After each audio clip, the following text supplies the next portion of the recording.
Man, outside my house, there's protesters, there's the Wheel of Fortune people, the ageism people. I'm getting into all kinds of trouble with this podcast. Hi, I'm Johnny Mac with your daily comedy news. Florida Governor Ron DeSantis chastised a group of students why they were wearing face masks. DeSantis said, honestly, it's not doing anything, and we've got to stop with this COVID theater. Late Night reacted to that. Seth Meyers said, how much of a bleep do you have to be to yell at a bunch of high school students who are just trying to be safe? They're actually doing the right thing, and you're scolding them for it like you're an old man who sees a bunch of innocent teens walking by and screams, hey, you kids, get on my lawn. Also, what the hell is COVID theater? Those plays where the actors have to stand 6 feet apart? Love it. I just saw the COVID theater production of Les Mis. The stage was the size of a football field. Although for people who moved from New York to Florida during the pandemic, it's the only theater they have left. Jimmy Fallon tagged in. When the parents asked how their day was, they were like, I got bullied by the governor. Bill Burr is writing, directing, and starring alongside Emmy winner Bobby Cannavale. You know him for Boardwalk Empire. It's an original comedy. It's called Old Dads. Old Dads centers on a middle-aged father played by Bill Burr and his two best friends, who, after selling their company to a millennial, find themselves out of step and behind the times as they hilariously struggle to navigate a changing world of culture, including TikTokers pantomiming to Donald Trump and getting to host Jimmy Kimmel's show. And I digressed. A changing world of culture, career, and fatherhood. Bill Burr said, very excited to start shooting Old Dads. This comedy is based on my own and my co-writer Ben Tischler's lives. Miramax has been awesome to work with, and I think people are really going to like this movie. The Miramax suit said Burr is one of the top comedic voices of his generation, and he's written a script that's not just unwaveringly funny, but also full of heart and unfiltered cultured comedy. So who are the top comedic voices of this generation? Bill Burr, CK, right? I know we don't like CK anymore, but CK, Chappelle. Who else would you put in there? Why don't you comment on the Facebook group, Daily Comedy News Podcast group, or on the Reddit, Daily Comedy News. I'm sure I'm forgetting all kinds of obvious people. And then there are people like Kevin Hart, who sells out stadiums, but is he the comedic voice of the generation? I wouldn't put him in the same camp as Chappelle, CK, Burr. I don't know. Maybe Ricky Gervais is in that group? Well, Ricky tweeted, I'm doing another new material night. That's interesting. New material night, kind of cool. And I like that he's telling you it's new material night. I'm doing another new material night for my next tour, #Armageddon, with some comedy chums. It's cheap because it's shite. Tickets on sale now. It's billed as Ricky Gervais and Friends. We have found out who will play the mom in Jo Koy's new sitcom. I know you couldn't wait to hear this one. Mia Katigbak has been cast as Lorna, Joe's mom. She's described as a little Filipino force of nature. She loves Jo Koy and spoils him with her homemade Filipino cooking. And when he gets out of line, she isn't afraid to whack him with her slippers. What? Lorna connects Joe to his past and their family history, and also provides the love and support he needs in his new life post-divorce. Jo Koy is 50 years old, so that means his mom's character has to be at least 70. Are we okay with senior citizens beating people in their 50s? I think we need to cancel this sitcom and cancel Jo Koy. Where's the ageism guy now? Ageism guy, are you okay with Jo Koy's mom being portrayed as a sun beater? Is Jo Koy supposed to just take it and be beat with slippers? Oh, wait, I'm being passed a note. It's a sitcom. Calm the F down. Sorry. The news has been so crazy lately. Dusty Slay is pretty awesome. I posted on the Facebook group not too long ago one of his sets. I like him a lot. This from Taste of Country. The Alabama native got into a fair bit of trouble before finding sobriety in his voice. He was stopped from joining the army. Dusty Slay said, I got arrested. My recruiter, I was smoking a lot of weed. He was helping me clear my system, and they went for my physical.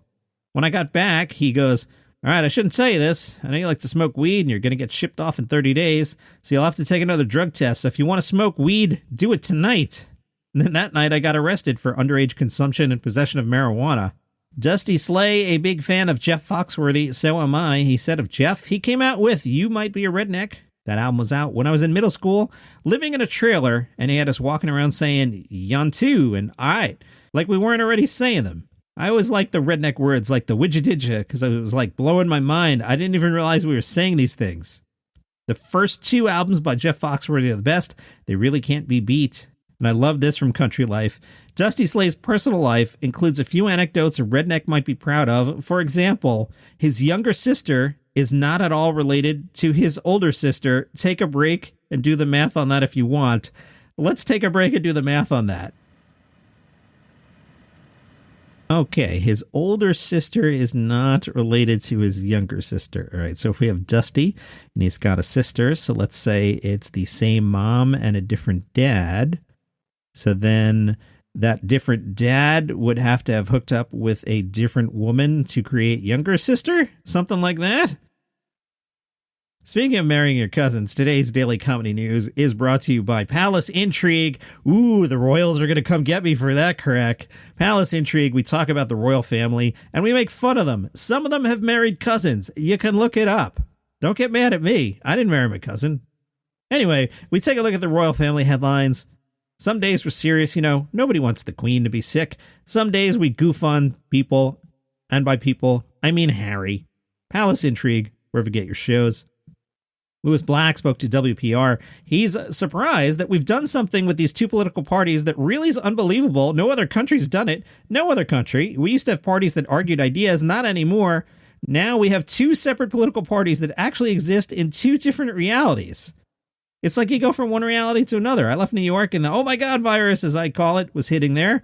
And people were masking up again. They never stopped masking. They were masking on the streets in New York City. They were not fooling around. Then I got to Florida and it was like, woo, it's over. I know the governor's like yelling at school children.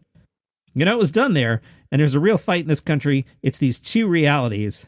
He got a little environmental. He said, I've never driven by a dairy farm or looked at the fields as my tour bus rolled by in a field filled with cows and thought, God, I got to get out there and hug one of those beasts. You should hug a cow, Louis. It's nature. It's good. Enjoy it. Don't be so grumpy. Speaking of the grumpiness, Louis Black said, where it comes from has always been genuine. It just can't be angry. You got to play it. There's a fine line because if you cross that line, which I used to do before, it kind of pushes the audience away. What's funny is I was trying to find other ways to be. In one of his previous specials, he tried to calm down and he got criticized. He said that major criticism of that special is that, he got tired. He's not yelling anymore. I felt I was saying things in a way that was more vicious than when I was yelling. Tim Allen talked about outdoor shows.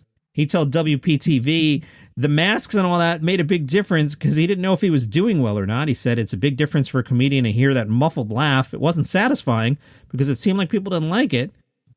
And then people were like, no, you got a standing ovation. He also said comedy has become a tightrope.